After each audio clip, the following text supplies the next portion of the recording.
the Ides of June, June 15th, Friday, and it's been an amazing week. And we could see it coming a week ago, and I ran through the list of things that we would watch to see what would happen to markets. And over the weekend at the G7 meeting, we declared war on Canada, which has left the Canadians a little puzzled, but they're too polite to be annoyed. And then we had the Trump-Kim summit in Singapore. And an old essayist named James Thurber wrote one just a couple of pages long, and in the copy next to this video is a link to the copy. Thurber wrote a short piece entitled, "What if Grant had been drinking at Appomattox?" In which a badly impaired and confused Grant handed his sword to an equally confused Robert E. Lee. And then markets paid no attention to any of that. The markets are really nervous about trade war, but the war with Canada hasn't really gotten going yet. And so markets were absolutely stone quiet waiting for the Fed on Wednesday. Meanwhile, the European Central Bank met, and so did the Bank of Japan.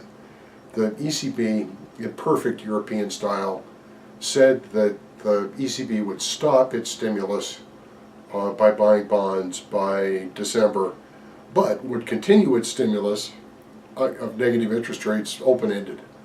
And so rates in Europe actually came down a little bit. Japan confirmed that it will be buying bonds and every other stimulus that it can think of forever. So markets shrugged off all of that stuff. They did not yesterday shrug off the opening of trade war with China. The announcement of tariffs versus China yesterday have had visual impact on especially the stock market, but also the bond market. Through all of that, rates today are the same as they were a week ago. The Fed, very important. This was Chairman Powell's first real press conference and post-meeting statement in Showtime with him as the chairman, and it's wonderful.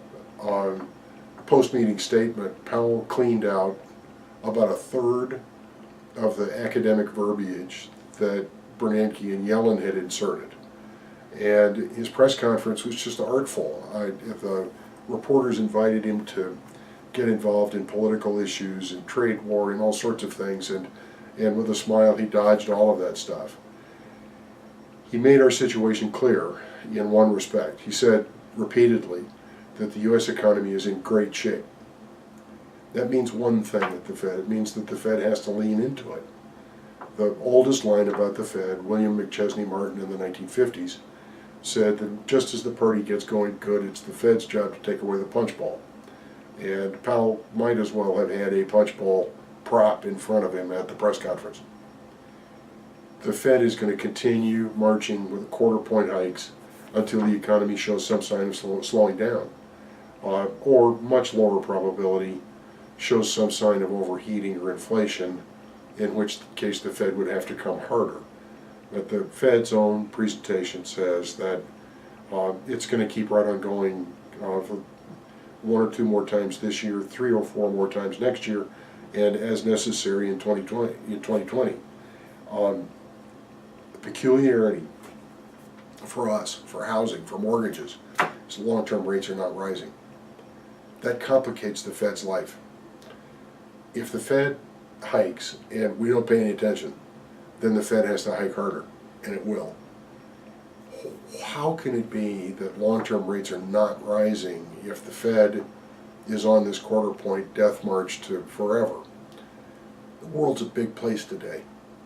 The world is much more affluent than it used to be, which means pension funds and life insurance companies all over the world very badly need to buy long-term bonds to pair off against long-term liabilities that they have. The ECB and the Bank of Japan have already bought all of the high-quality bonds in those two regions. So there isn't any choice about what to buy except ours. And ours are tremendously rich in yield, and so capped by external demand.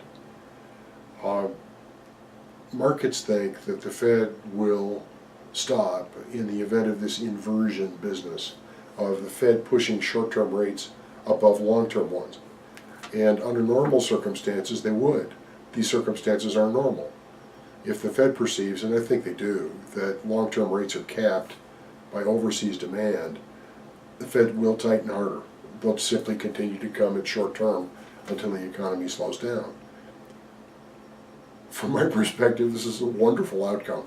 This would be the first time in my lifetime that Fed tightening had not had as its primary target mortgages and housing. So maybe we get out of this one in one piece. On that happy note, happy Father's Day.